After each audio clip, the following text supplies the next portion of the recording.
Hello, and I missed a week last week. I recorded something, but then I decided not to post it because I just didn't feel like it, and also I didn't feel like going through the hassle.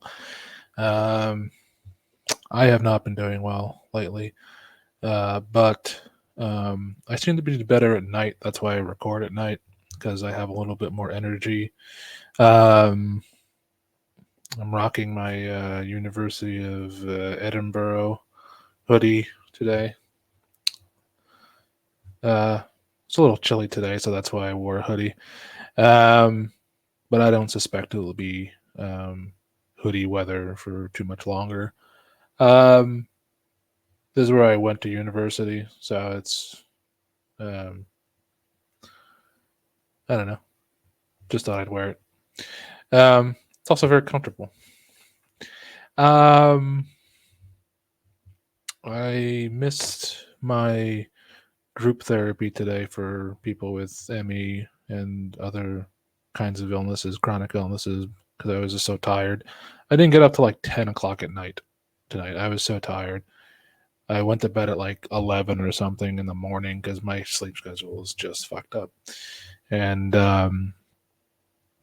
no matter what I do, I just cannot seem to get um, back in the habit. Although, I mean, like, I don't know what's worse.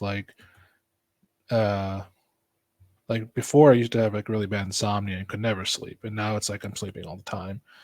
And there's just something wrong with my neck, something be very bewildering wrong with it. So I think that's a key area I'm gonna have to focus in on soon. I don't know if something's affecting it or it's the neck itself that's like structurally wrong with it. It doesn't feel like my head doesn't feel like heavy or like wobbly. It feels the opposite. It's like extremely tight. Um, and yeah. So, but anyways, for this vlog, I just wanted to talk about upcoming Emmy Awareness Day and what you can do if you can do it. I said this year I was going to be focusing more on this kind of stuff if I could. And so it's on the 12th, I believe. Yeah, so it's about almost, yeah, just short of a week away. It was, I believe, it was chosen on the 12th something to do with Florence Nightingale. She was considered one of the first people, I guess, to be diagnosed with it or understood to have it. I mean, this can't possibly be true, if in the sense that if the way I'm reading it correctly, um, like chronic fatigue syndrome uh, has to predate capitalism. It just has to. I mean, right? Am I wrong about that or no? It would seem like it. There are some, I think, illnesses that are like industrial age illnesses. Like I think Parkinson's is considered an industrial age illness, but I'm not entirely sure about. And again, I could be wrong about that as well. But that's what my understanding of it was. So I'm not entirely sure if MECFS is a like a modern illness. She might just be the first like recorded person. That has to be the case. Um, but yeah, so this is actually an international um, awareness day. Um, oh yeah, because okay, so it's chosen because it's the birthday of Florence Nightingale. All right, who is believed to suffer from MECFS. They don't. It's not making a claim about whether she was one of the first people, but okay, so it's like in honor of her a little bit. But anyways, there are some like ideas that the internet has uh, given me to or us to try to bring awareness. So I'm gonna link all the websites that I got all this information from, um, and so one of them is like I guess they're just using like print or signage, which seems kind of anachronistic, but I guess that you could make your own like clothing if you really wanted to. Seems inefficient, but putting something inside your car window or home Again, seems kind of inefficient. The billboard thing seemed interesting for COVID, like long COVID billboards. That seemed more relevant just because of the more like the traffic. Like you're just going to get more traffic and eyes on it kind of thing. Um, Twitter, obviously, and social media is a target that seems to be um, useful for like trying to like get something trending. Obviously, hashtags, etc. Um, Reaching out to various groups, um, or organizations rather, like they're saying talking to librarians to try to put like information out. Television, radio stations, writing a letter to your representative. I don't know how useful that's going to be. You know, what's funny is that like we seek like help. If you're paying attention right now, like it should be obvious to anyone like the government doesn't give a shit about us. Like look what's happening with the student protests right now. People are like we want the government to do like something, and then they're like bashing people's fucking heads in on the street, whatever. Whether you agree with the protests or not, you have to understand that, like that shit shouldn't fly. It shouldn't fly for no matter what your political affiliation is, no matter what your ideology is, as long as you're not like breaking like actual rules. I think and I think also too, if you're like standing up for something that's relatively just, I don't think that like, well, again, regardless of whether you believe like whether what your viewpoint is on the Israeli-Palestinian conflict, like people have a right to an assembly on some level. I don't believe in mob politics, obviously, but I also don't believe that that applies to the state. Like the state shouldn't have a monopoly on mob politics because they do. But anyways, I got off on a tangent. I just don't. It's just like appealing to representatives. It's like okay, there's one guy in the Senate, two, and one maybe another guy who like gives a shit about any of this. Like one of them's Bernie Sanders, and one of them is that senator from Oklahoma or a congressman from Oklahoma who knows somebody, or maybe his wife has long COVID or something. The other one's like Tim Kaine, right? And so like three people out of 535 members of Congress like are kind of like concerned about this. It's a pretty low percentage. I'm not saying don't do it. I'm just saying that like these are like very old tactics that I think don't really help us all that much. I like the guy who's running the Unite the Fight 24 thing because he's getting like all the minds together, which is like a really big deal to get everyone in the same fucking room, being like, okay, how do we solve this from the ground up? Like how do like not this top up shit with the government because the government just doesn't care, right? So like I like the Unite to Fight 24 thing because it's like if you can get them together and even if they can pull their resources together or find a way to do it or break down that barrier between different countries or different entities and be like, how could we share our resources? How could we share our technology? How could we share like everything that we've learned and synthesize it in some kind of way? And that to me is much more in the line of how I think problem solving gets accomplished because it's yeah it's it, and the other thing too, it's like putting the onus on people who are like sick, like as we are, to like fight for this shit is really difficult.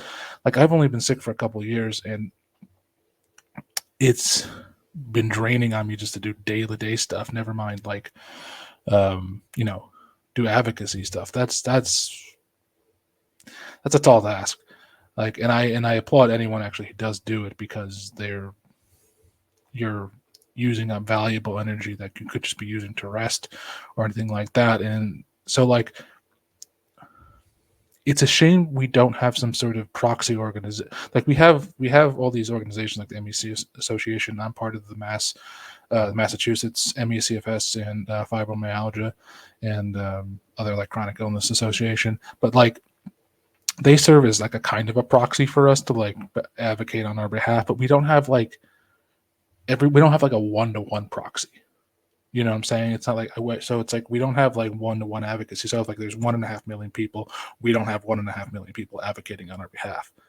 You know what I'm saying? Like if there's 1.5 million people or 10 million people or whatever, how many people who have these illnesses in the United States, we just don't have that many people advocating for us. So it's like we have to figure out a way to like get it to that level if we want to get it to um, a practical um, like efficacy of like making some sort of inroads to getting attention, because like it's like one day, sure, and then like August 8th is like I think severe ME day. And it's like another day, sure, but then what happens in between all those days? It's like there has to be some sort of continuum of this, and we don't have it, unfortunately. Again, I'm not criticizing anyone who does anything. It's all good. It's fine. It's just like there's got to be some sort of turn, and there's got to be some sort of something else that gets us help, and we're not getting it.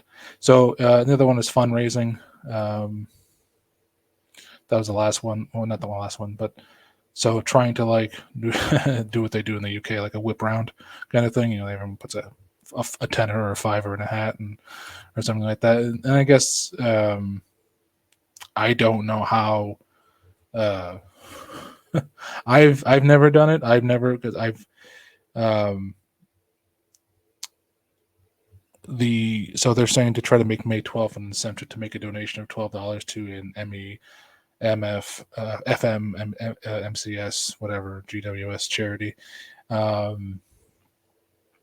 So that could be a low threshold then for a incentive to do some sort of fundraising thing. And then the last one is light up the night in, I guess, Sind colors. I'm not sure what those are. I thought it was always blue, but because of that's what they do in the UK, but I could be wrong. Let's see, light up your buildings. I'll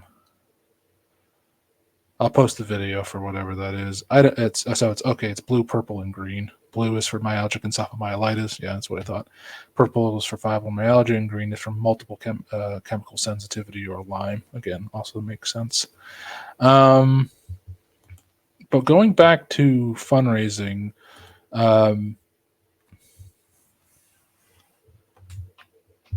there's something also. Again, I don't want to be negative. It's just that there's something problematic about. Like they just like I think they just came like some boutique company just came out with some study that says like, hey, we're working on some, I think it's called MitoCure, and we're working on some sort of proprietary thing that if we get seed funding for whatever, we can start launching clinical trials, and you know how long clinical trials take, 5 to 15 years. Except for the vaccine, of course.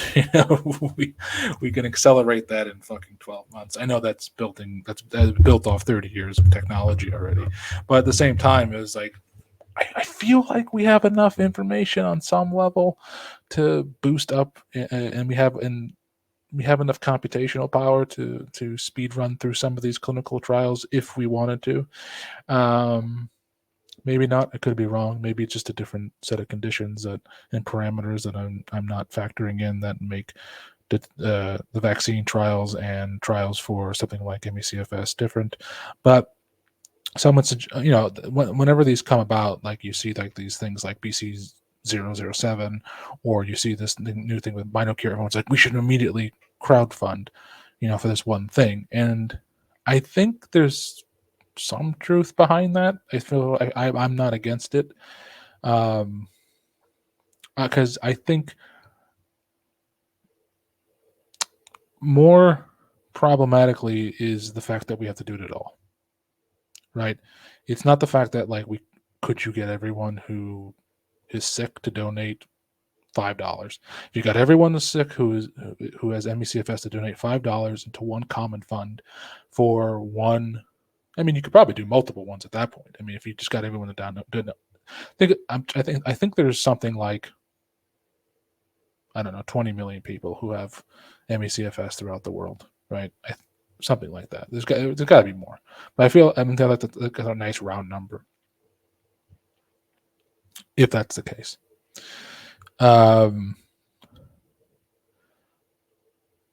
If everyone put in $5, it'd be $100 million, right? That can fund maybe 3 different drugs. I think it costs like $10 to $15 million to get through like the first 2 rounds of clinical trials. So like 3 different kinds of drugs to do that. That to me is interesting, I guess, if you could do it. Would it ever happen? Probably not. It's weird to me that it wouldn't happen though.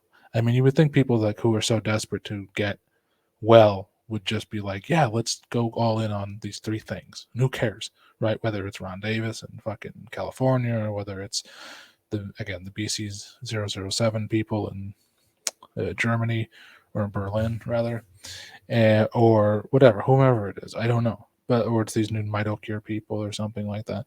Um, them, because they have to jump through the same hoops that we're asking everyone else, ourselves, to jump through, which is that they're looking for either grants from the government, or they're looking for venture capital for seed money or something like that, and that's hard to come by, especially for an illness which is extremely complex. The more complex the illness, like it seems to be, like the less the normal circumstances of how um, funding and the time, like in the time differential on getting that funding and putting that capital to work or something like that, to find even just like a modicum of like well, maybe we have like some sort of idea now of like what works and what doesn't work, right? Because of all the studies up until now have been kind of shitty, right? Even the Ampleman trials or something like that have not been that great. It a lot has to do with like patient selection, has a lot to do with how long term they do it. It has a lot to do with the fact that like they'll say like, well, this drug works 30% or something like that, but then they won't. They'll be like, that's not good enough for them. Like that's like a threshold and there's a lot of like fucked up shit that happens because of this illness, that lies outside just the basic like psychologizing of it, right? And not being able to get money for it. A lot of it is just because it's an extremely complex illness, right? Now you would say like, well, Parkinson's is and ALS is, but Parkinson's is at least has some known drug, right? That was already on the market that could have helped, right? And they knew it like almost immediately, right? Um, what is it? Levodopa has been around for 100 years, right? So it was a drug that was already existed, right? And they were able to repurpose it pretty quickly. Um, I think they use amantadine also for Parkinson's. They use other things now too, and then now they're moving it, deep brain stimulation, and they've moved into other things as well. There's like body suits that like are able to, for some, I don't know how it works, but like there's like full body suits that people wear that allows them to regain like motor function. ALS is a lot trickier. Obviously, ALS is an extremely complex illness that, but it's not as complex still as MECFS. MECFS seems to hit everything. Right now, I saw some um, nature.com article about how they sort of located the area in the brain that's turns on the switch for like autoimmune conditions or something like that, and that seems like an interesting avenue. But again, these are all like 15 years away from having any sort of like viability. So I guess what I'm trying to say is like, is what we're doing expeditious, right? I mean, here's the thing. I'm an accelerationist, right? I'm a communist, so I'm an accelerationist by definition. Okay, and but within that, there's a specific way to accelerate all this stuff, right? And it has nothing to do with money, and it has nothing to do with government funding, and it has very little to do with awareness campaigns and stuff like that. Like if you look at like the awareness campaigns for like the divestment schemes for whether it was South African apartheid or whether it's the currently thing that's happening for the Israeli Gaza thing or Palestine thing, it's the slow way of doing things. All their activity, all that kinetic energy that they're using is not going towards anything. I wish I had that kind of energy that these kids have. Even when I was younger, I didn't have this energy. Like I was at the original Occupy Wall Streets, right? It didn't lead to anything, right? They didn't understand what they were attacking. We didn't understand what we were attacking. We didn't understand what even the problem was, right? And so it's like before you put like our one foot in front of the other, we have to understand like what we're dealing with. And again, it's not to be negative. I hope Emmy Awareness Day is goes off well, and I'll participate in it as much as I can. I'll probably do something. I don't know what it is yet, but I'll probably do something. It's just that I don't like participate in things that I don't like have like a positive effect. If it's just like me like feeling like I'm doing something to say I did something, then I don't like doing it. And it's not being like well, um, to be contrarian. It's just that like I think I have a good grasp on what the solution is to social problems, right?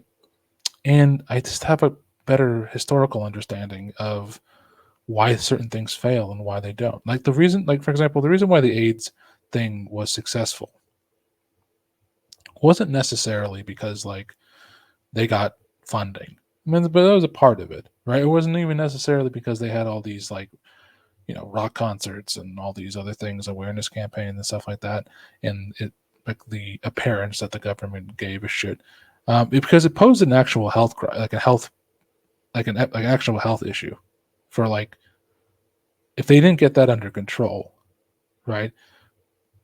I don't know what would have fucking happened. We have no clue what would have happened if they just let that run rampant without any sort of mitigation.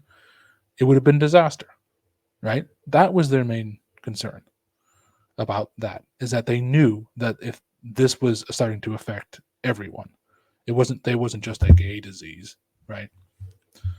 Magic Johnson getting it was a huge thing that happened, right? Now I'm not saying that like okay, well, I mean, I know a lot of people in the MECFS and long COVID communities like, oh God, I hope Elon Musk gets it. Then we'll be out of the woodworks, right? That could be the case, but it doesn't seem like it's happening. And maybe I was wrong about this. It doesn't seem like it's happening exponentially enough to the point where it's concerning to people. Like people are apparently are willing to tolerate a certain amount of people getting sick every year and die every single week because in reality it does disproportionately affect the old, and it does disproportionately affect people who already have like pre-existing health conditions, right? I'm not saying like that's all it affects, but in the main that seems to be who it affects. Now people who do get long COVID are usually between the ages of 35 and 44. Apparently those are the key demographics that gets hit by long COVID. But the people who die from it are much older or already had previous illnesses. Um, so if something if something were to accelerate intervention into this, it would have to be the fact that more people who are of working age are getting ill, are getting sick. That's the only way there's going to be any action on it. That's because it would affect the economy, right? Structurally. Like that's the same thing with happens with AIDS. It's like it's not or HIV rather. It's like it's not just the people that were getting sick. They were dying in their primes, right? And then all the government really gives a shit about is like whether you're alive or not to go to work. And so like unfortunately that's like a selling point. Unfortunately. But anyways, that'll be the end of this. To summarize, I'm going to put the links in the blog and assuming the description for ME awareness. I'll try to do something. I don't know what I'm going to do. If any of this comes off as negative, it's just because I'm a little bit disillusioned as I've been involved with like stuff beyond this kind of activism for 20, 30 years, not 30 years, but 20 years now. And excuse me, basically since like the first Iraq war and the WTO protests, and stuff like that from the late 90s, early 2000s. And so I've been involved in a lot of this shit, and it doesn't go anywhere a lot of the times because I'm not saying things don't get done. I'm not saying organizations don't get what they want sometimes. What I'm saying is that in order to have a lasting solution, in order to not have to continually do this every single year, we need to find some other avenue at some point or some off ramp to this, because it seems like we're caught between the private and the public sector, and in reality you're just caught between the government and that's it, really. I mean, either you're getting federal funding or you're not. That seems to be the end all be all of it. And so it's not about negative. I anyone who does anything, I appreciate it, and I'm going to try to contribute this year as much as I can. And I don't know, again, I don't know what that is yet.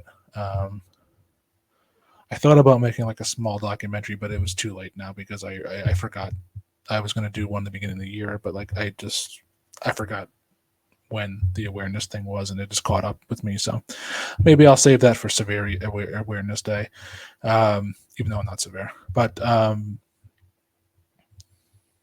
yeah, so anyone who is doing something, um, I appreciate it, and hopefully they come up with something in the next couple of years because this is fucking rough. It's fucking miserable. So good night and or good morning wherever you are, and I will. Oh well, if you do watch this and you don't have MA, consider doing something for us because we need your energy. We need to leech off your healthy energy sources to get some attention out there. So if you could, it would be great. If you can't, that's also fine. I don't blame you. If you have got something else going on in your own life, I'm not gonna take it out on you. So, but if you can, it would be really great. So thank you, and if you watched, great. If not, fine. Bye.